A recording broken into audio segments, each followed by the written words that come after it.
Hello guys. So today we are going to solve this very popular problem, lowest common ancestor of a binary tree. So in this problem, we are given a binary tree. So it's not a binary search tree, it's binary tree. So there is no order relationship between the nodes value as it is a binary tree. Now, what is being said in this binary tree that we need to find the lowest common ancestor of the two given nodes in the tree. So, and then it is specifying what is meant by the lowest common ancestor between two nodes P and Q. So, the lowest common ancestor between two nodes in a tree T, where P and Q are both the nodes of the tree, then it is that lowest node that has both P and Q as descendant. So if you are considering 7 and 2, then lowest node is 5. So 5 will be the lowest common ancestor of this. Okay. So now let's, and if it is 5 and 1 are the two nodes, then 3 is the root. If 5 and 4, then 5 will be the LCA. So with these examples, things are clear now in mind that what do we mean by lowest common ancestor. So now let's try to, find, and what would be our logic. So in this, and in this, and not just in this, in all tree related problems, or wherever, you are finding something that, you need to find at different, trees within the tree, subtrees, because a tree is consisting of subtrees. Either it could be left subtree or it could be in the, right subtree. So wherever, you are concerned with some recursive data structures, first thing that should come to your mind is that how are you going to apply recursion in this? So in order to apply recursion, first of all, what you do that, you think, okay, one way that I can do this recursion is, either, I can do this one, node 1 is equal to lowest common ancestor root dot left, and then P and then Q. So this is going to give us some result. Okay, and then tree node 2. This will, suppose, we are trying to search in the, right subtree, then also we are going to pass the same parameters, and this is going to return some results.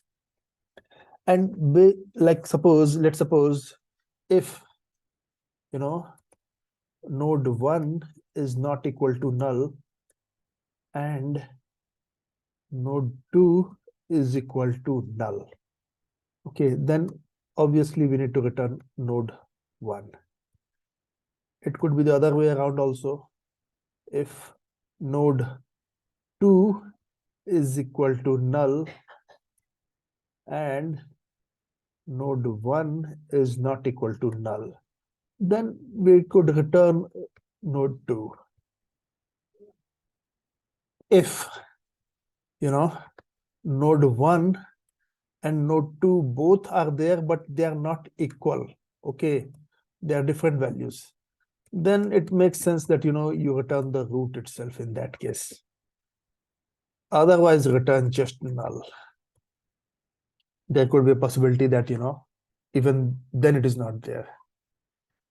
But the problem is, what is our base case? We need to tell, just if you think about, just this simple tree, then suppose if root itself is null, then obviously, no point going down the level of the tree. So we return null because root itself is null and tree doesn't exist in that case. So we are going to return null. If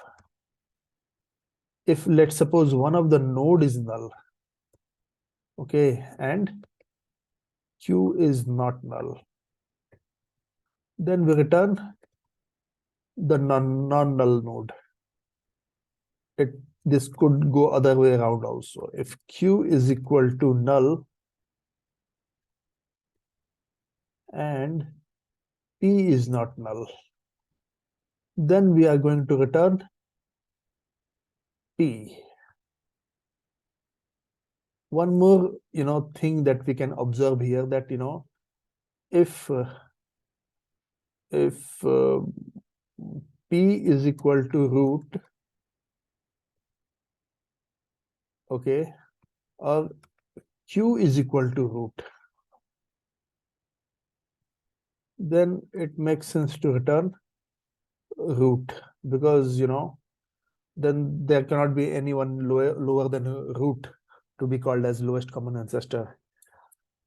One more case that we can think of is that, if root dot left is equal to P and root dot right is equal to Q, or root dot left is equal to P Q and root dot right is equal to Q.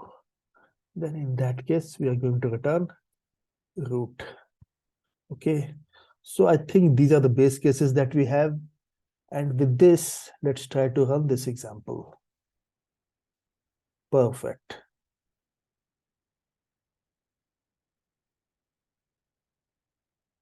So there's this problem in this.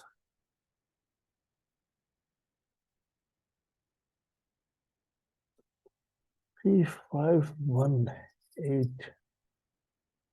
and 3. Okay.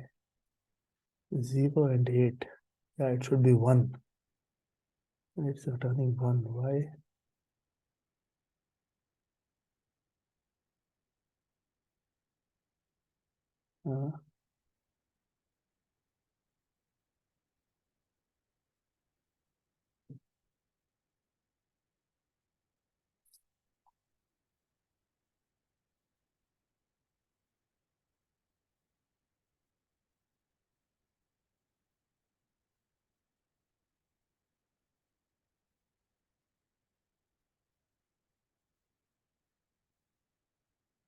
Perfect. Perfect. So we should be careful of some of the mistakes that we can, do while writing the code. And with this, I would like to say thank you. If you have any doubt, please post it in the comments. I'll try to answer those queries, those doubts. Thanks a lot. Thanks a lot.